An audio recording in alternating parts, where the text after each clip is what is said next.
So, good morning. Another summer series, and we're continuing this one. Which is, this is his story, this is our story, this is our song. And I'm delighted to be joined by Johanna, who's very, very kindly agreed to talk about her own journey of faith. And I think she's now realising that there are rather a lot of people looking at her. So if you could all just pray that she will do brilliantly and answer the questions brilliantly, because we've run it through and I know she's got some lovely things to say. So we're going to start. So Johanna, for those who don't know you, I'm just going to juggle this questions and Mike. For those who don't know you, could I just ask you to say how long you've been a member of our congregation at St Mary's and what you do to help us in our church? I'm not too sure how long I've been a full member of the congregation. I started going here, I would think probably the early 2000s. Mum and me would come when John Hull would preach. I know a lot of people here would remember John Hull, and he would often preach, and we would come and listen to him because we were very fond of him.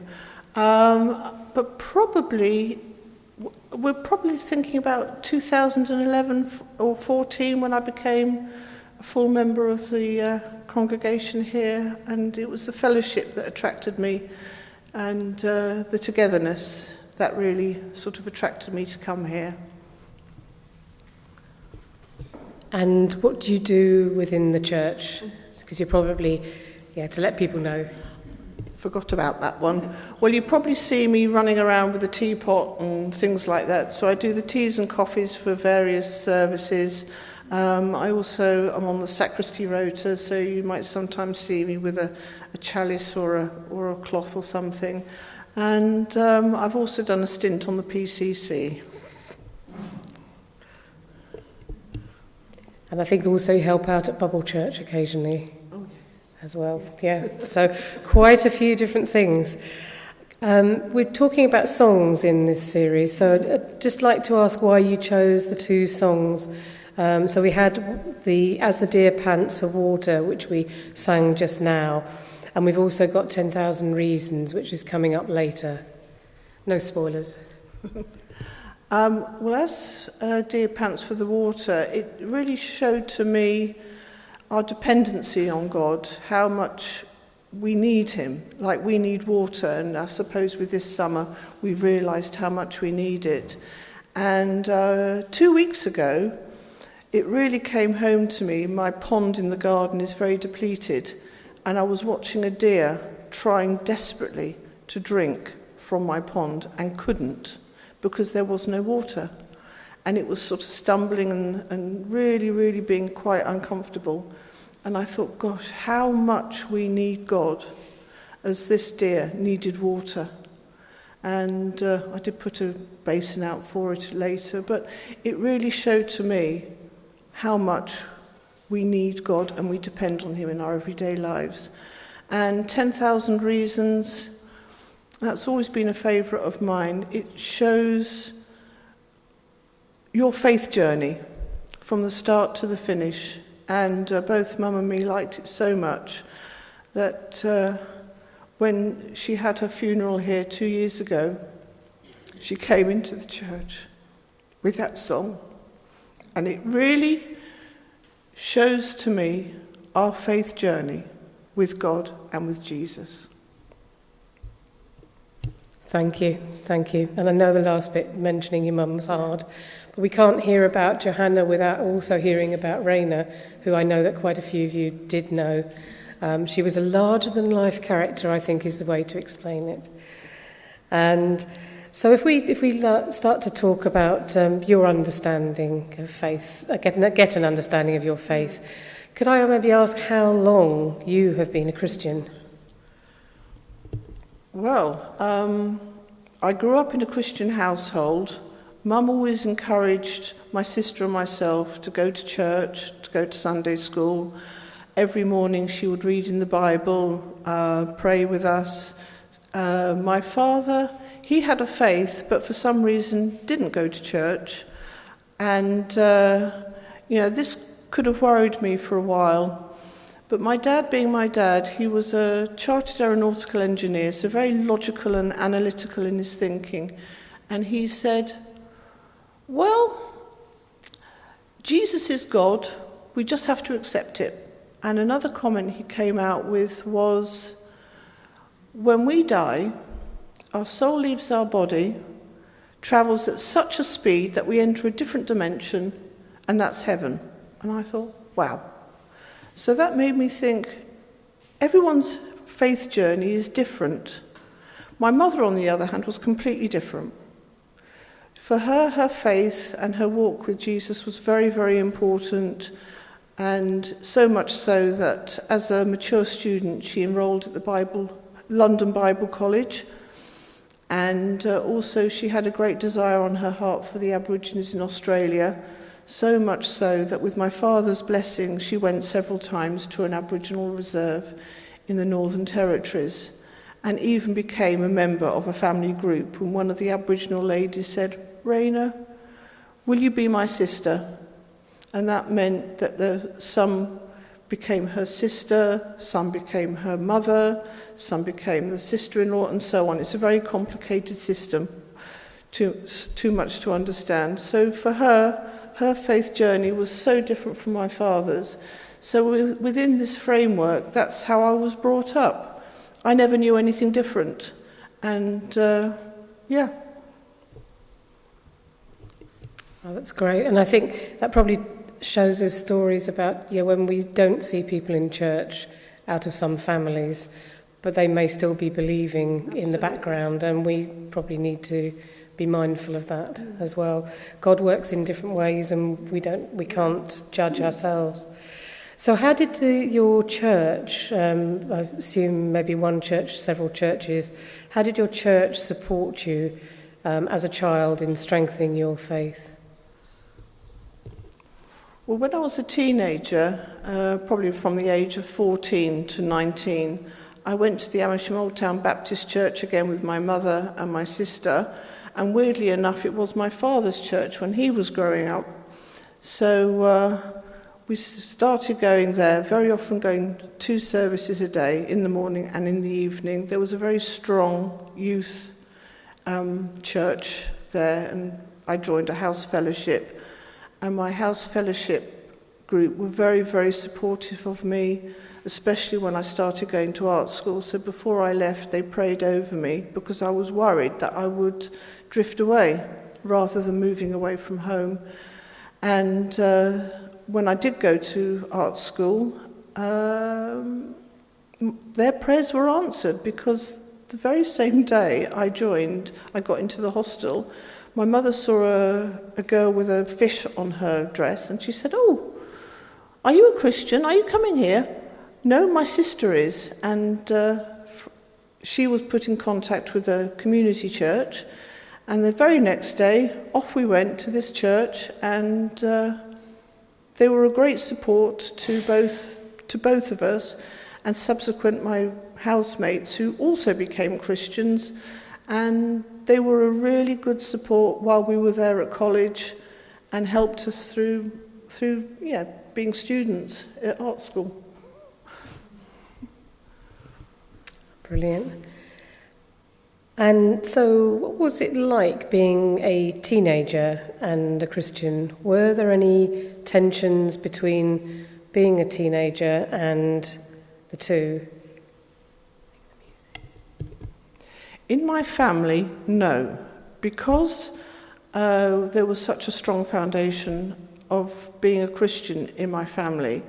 Apart from the usual teenage growing pains and, sort of tantrums that you had growing up. No, it was, I think I had it more when I was at school and, saying I was a Christian, that there were tensions, but not at home. So much so that my parents realised that we needed to be ourselves. As Mum would always used to say, be true to yourself. Even though they brought us up in a very traditional, old-fashioned way, because my father was 12 years older than my mother. we had that very strong sort of old-fashioned background.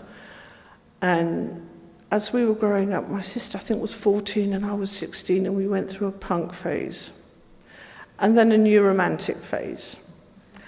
And living in this area, I was very lucky that in Aylesbury at that time, in the 70s and 80s, there was a venue called Friars. And that venue was one of the top venues in the country, so a lot of the bands like The Clash, The Jam, The Damned, Susie and the Banshees, all the other bands which were popular at that time, which were very controversial, Mum and Dad said, you can go. You can let off steam. But we take you, and at 10 o'clock you have to be at the door. And if the concert is still going on, we will allow you to go back in, and very often the bouncers at the door would let them go up into the circle, so they would listen to The Clash, The Damned, The Jam, and whatever. And we would be in the mosh pit, jumping up and down, doing our bits, and with our weird clothes, and then, of course, with the new romantics, even weirder clothes. And that was with a total blessing, so much so that my mother would queue up at a hairdresser's that sold the tickets in Amersham, surrounded by punks. And when I was at college, she even bought me a ticket to see David Bowie off a woman whose daughter was going. But she was from church, and she said, no, I don't want my daughter to go to see David Bowie. So Mum said, oh, that's all right, I'll buy the ticket off you. And off I went to Milton Keynes to see him. So I had my parents' total blessing with being myself. And they would always say, don't be too weird. I have to say that's the most amazing, because at that time, I think of like bands, Susie and the Banshees and The Clash and so on. I mean, they were not mainstream, they were not accepted.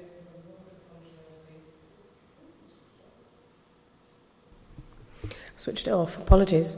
There was quite a bit of controversy, and there's quite a bit of pushback against any of the punk bands. So for your mum to accept that as a Christian, you could still go and still be Christian and go, I think that's amazing.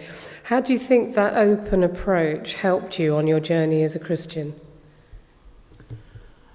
I think what it meant for me as a Christian with this open approach was that I could still be a Christian, still express myself, and it also helped me keep my faith balanced. I think we can, especially when you're young and you first realise the preciousness of having Jesus in your life, that you can become a little bit over-enthusiastic and almost intimidating to the people around you. So it made me realise that my faith was with Jesus in his grace rather than me striving for my salvation, and also not judging other people's faith walk, because it's so easy to think you're right and everyone else is wrong.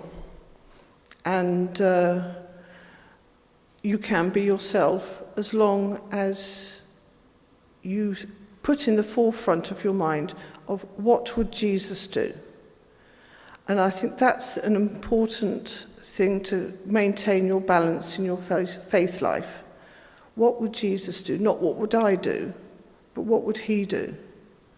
So I think that's what helped me in my faith walk. Thank you. And how about when you were an adult? How did being a Christian influence, say, your working life after you'd left college? Well, I've never been a very ambitious person in my job. I work to live, not live to work. But in any job that I have had, is to try and do it well as I can and as honestly as I can, and to work in harmony with the people around me rather than, I don't know, causing tensions or anything like that. So I've always tried to live and work how Jesus would like me to live and work, because people, for some weird reason, can always tell that I've actually had somebody say, "Oh, are you a Christian?" And I hadn't even mentioned it to them. So I think that is a real eye-opener when you go about your everyday life. Am I behaving how Jesus wants me to behave? But were there any tensions at any time between, being a Christian and the working environment? Because obviously working environments are quite different. I think of different places where you've worked. I think the tensions really only came out when I was working in retail for many years, and the Sunday trading bit kicked in, because I refused to work on a Sunday. I only would do stock take, and as the years went on, I could feel more and more they were trying to push me into work on Sundays. And by the time it really got quite difficult, I'd already handed in my notice, so it didn't become an issue. But they really did try. I think that was the only tension, when they really did try and push me into working on Sundays. And that, I do think, is quite a thing we forget about. If you are a Christian and you want to go to church on Sundays, if you're working in something like retail, I mean, okay, if you're in a vocational job, that's different. But that was the only tension in my work life. Thank you. And finally, what does being a Christian mean for you now? Oh, that's a big question. I think it's the most important thing in my life, because even in times when you feel you're drifting away or you're trying to go your own way, Jesus is always there. And when you're going through difficult times, again, he's always there. We've all had difficult times in our lives and stressful times. And it's that gentle lovingness from Jesus, knowing that his grace is sufficient for you, and that he would go through all the things he'd gone through, his birth, his ministry, his death, his resurrection, if you were the only person in the world. And that really sank home to me, and I thought, wow, this is the only path to follow. There's nothing else. That's brilliant. Johanna, thank you so much for being so open about your faith journey. And I hope that we've all learnt new things. I've even learnt some new things today that we didn't discuss. So that's fantastic. Thank you so much. Please thank Johanna for being so brave.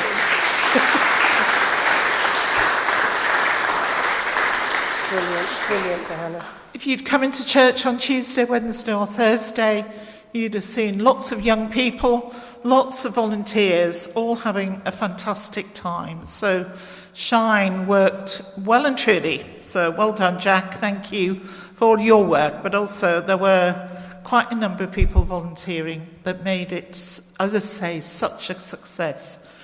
If you want to go and look over there, you might be able to spot faces. These were all self-portraits with differing levels of artistic ability, which are quite amusing. Goliath also featured very much in certainly the first day. So it's tremendous that we've been able to do that. And, some children who had come last year, new families that we've not come across before. So a real tremendous opportunity to share who God is and his love to them as well. This week, various people to say, please hold in prayer. The first ones are Quanaya and Louis, who I am baptising at 12 o'clock. So their families will come and join us for that. On Wednesday, we have the funeral of Hayley Ross. And Hayley was actually baptised here last September by Nadine, and we knew that she was unwell then, and sadly died a couple of weeks ago of a brain tumour. So please be praying for her family, particularly her daughters, who are 16 and 11. So there's that funeral, and then on Thursday there's John Collier, who lived on Aylesbury Road, lived in Wendover for a long, long time, so some of you may know that name. Again, be praying for his family. Carol isn't doing particularly well. She's still in hospital. The operation couldn't happen as they had hoped. So just please keep Carol and Mike and their families in your prayers. Trying to think what else is happening. Oh, afternoon teas this afternoon, and Maisie is going to come and sing again. So if you were around 4 weeks ago, 2 weeks ago was the treasure hunt. 4 weeks ago, Maisie, who's a friend of Natalie, was outside and singing all during the afternoon. So it's going to be a nice afternoon. Come down and enjoy that singing as well. Next week is our last summer. This is his story, this is our story, this is our song. And it's going to feature the Thomases. Mark and Trish are going to be talking to Tim. So come and enjoy that. And then it means in 2 weeks' time, when it's the 6th of September, we're back to our 9 o'clock and 10:45s. But I will remind you that next week and on the update. Growing up on a quiet street, little shoes on my own 2 feet. Thought I knew which way to go, a map of dreams I wouldn't show. Through every change on every road, it's not a story I was told. I feel the grace, I'm never walking alone. Wandered far to find my way, learned to listen, not just obey. This freedom feels like coming home, the seed of faith I've always known. I'm never walking alone, walking